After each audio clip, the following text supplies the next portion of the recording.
باہر کا چراغاں آپ کا دل روشن نہیں کر سکتا اگر آپ کے اندر اندھیرا اور روح تنہا ہے۔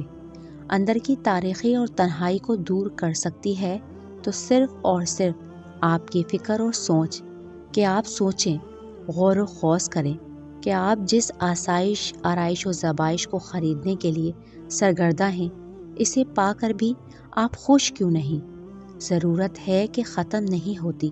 ضرورت اگر پوری ہو جائے تو کثرت کی خواہش زیادہ دیر خوش رہنے نہیں دیتی۔ یہ خواہش ہی تو ہے جو سکون چھین لیتی ہے۔ خوشی کا حصول خواہشوں کے پورا ہونے میں نہیں ہے، ورنہ آپ کبھی خوش نہیں ہو سکتے۔ ہر خواہش کے بعد ایک اور خواہش ہے، بلکہ خوشی کا راز تو اس میں ہے کہ آپ کے پاس جو ہو، آپ کا دل اور روح اس پر مطمئن ہو۔ اپنے اندر کے خلا اور بے سکونی کا جواز تلاش کریں۔ ہر جگہ روشنی ہے تو آپ کے دل میں اندھیرا کیوں؟ خود سے سوال کریں۔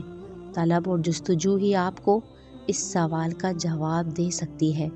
پوچھیں اپنے دل سے کہ آپ کس لیے مصروف ہیں اور آپ کی مصروفیات کیا ہیں؟ آپ کو جانا کہاں ہے؟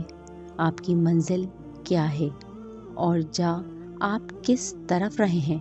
کیا آپ کی ساری خواہشیں، کوششیں اور محنتیں اس منزل کے حصول کے لیے ہیں جو ہر شخص کی اصل منزل ہے؟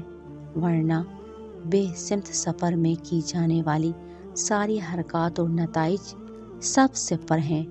آگے بس اندھیرے ہیں۔ یہ دنیا ایک سفر ہے اور اس سفر میں گزرا ایک ایک لمحہ ہر شخص کو اپنی منزل کی جانب دھکیل رہا ہے۔ میعاد پوری ہوتے ہی ہر شخص اپنی آخری منزل کی طرف پہنچے گا۔ ہماری آخری منزل جنت ہے۔ ہم اس لیے دنیا میں بھیجے گئے تاکہ ہم اپنے پیدا کرنے والے رب کے بتائے ہوئے طریقوں کے مطابق اپنا سفر پورا کر کے اپنی منزل جنت تک پہنچ جائیں۔ کامیابی کا صحرا صرف اسی کے سر ہے، سکون اسی دل میں، اور مطمئن وہی روح ہے